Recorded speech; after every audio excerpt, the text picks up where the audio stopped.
Guys, हम आपको आज पढ़ाएंगे हिंदी में संधि। संधियाँ, पहले तो संधि की डेफिनेशन क्या है, संधि के प्रकार कितने होते हैं। तो चलो हम संधि की डेफिनेशन पहले आपको बता देते हैं।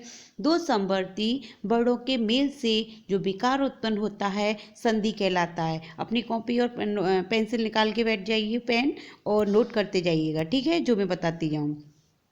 क्या डेफिनेशन थी? दो समवर्ती वर्णों के मेल से जो विकार उत्पन्न होता है वह संधि कहलाता है।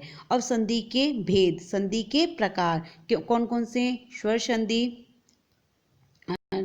संधि, व्यंजन संधि एंड विसर्ग संधि। तो संधि के कितने प्रकार होते हैं? 3। और स्वर संधि के अंतर्गत क्या आता है? दीर्घ संधि, गुण संधि, वृद्धि संधि, यड़ संधि और अयादि संधि। ओके, तो दीर्घ संधि में हमारे कौन कौन सी आती है?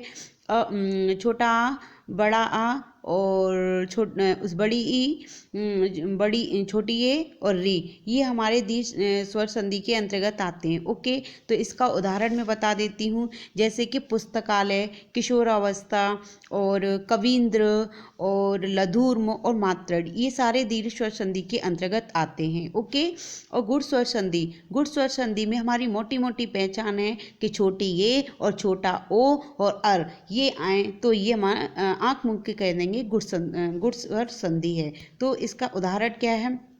जैसे कि इसका उदाहरण नगेंद्र, सुरेश और महोदय, परोपकार, पत्नोमुख, सप्तऋषि, बसंत ऋतु, ये सब हमारे गुण स्वर संधि के अंतर्गत आएंगे। ठीक है, नेक्स्ट हमारा है वृद्धि संधि। कौन सा है हमारा? वृद्धि संधि। वृद्धि संधि में हमारी भी इसमें भी मोटी पहचान है कि बड़ी ए और बड़ा ओ आए वो हमारा वृद्धि स्वर संधि है। जैसे कि वो वाला हो गया, एक एक होता नहीं है, महोज, महोदय, ये हमारा वृद्धि संधि के अंतर्गत आएगा। और यड़ स्वर संधि, यड़ स्वर संधि में तो ये एक तो मोटी पहचान है जिसमें आधे वर्ड आए, तो वो हमारी यड़ संधि है। और नहीं तो स्टार्टिंग में सार्थक शब्द ही ना हो, वो हमारी यड़ संधि है। आधे अक्षर आते हैं वो सार्थक शब्द ही नहीं होगा, तो हमारी यड़ संधि। अयादि में, अयादि में य और व, य और व आए। जैसे कि पावक है, पवन है, नायक है, ये हमारे किसके अंतर्गत आते हैं? अयादि संधि के अंतर्गत। तो हमारे इसमें कितनी संधियां हैं स्वर संधि के अंतर्गत?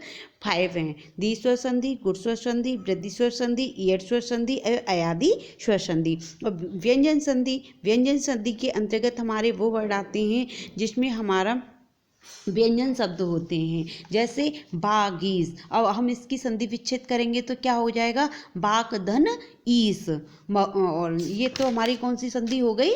वृद्धि उसकी व्यंजन संधि, सॉरी। और सचित, सत धन चित, तो ये हमारी व्यंजन संधि के अंतर्गत ही आएंगे। जगत धन जननी, जगत जननी। तट धन टीका, तट टीका, तो ये हमारी कौन सी संधियाँ हो गई? व्यंजन संधि। अब विसर्ग संधि, विसर्ग संधि तो वही होती है जिसमें हमारी विसर्ग लगी हुई होती हैं, जैसे यशोदा, तो ये किसके अंतर्गत आएगी? विसर्ग संधि के अंतर्गत। तपोबल, मनोहर, ये हमारी कौन सी हो गई? विसर्ग संधि। तो दोस्तों, आज की वीडियो अच्छी लगे तो लाइक करना और सब्सक्राइब करना, शेयर करना। धन्यवाद। नेक्स्ट वीडियो में मिलते हैं।